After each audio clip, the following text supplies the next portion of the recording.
Thank you so much for having me and covering this important story. I find it very difficult to put into words the scale of this human tragedy.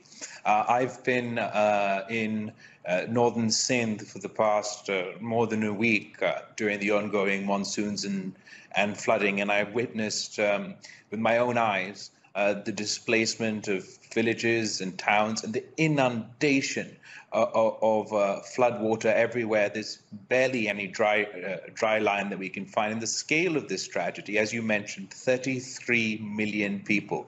That's more than the population of Sri Lanka or Australia.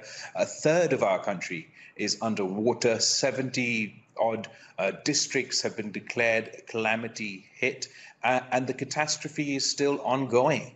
The flood waters that have gathered in the province of Sindh still have to make their way to the Indus, which will include flooding and devastation for more towns and cities and villages on the way. From up north in the province of Khyber Pakhtunkhwa, we're seeing heavy flooding in the river system now, which also has to come down the Indus and affect the southern areas of the country.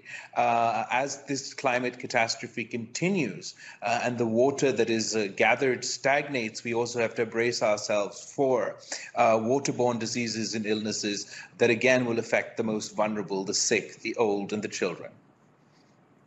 Honestly,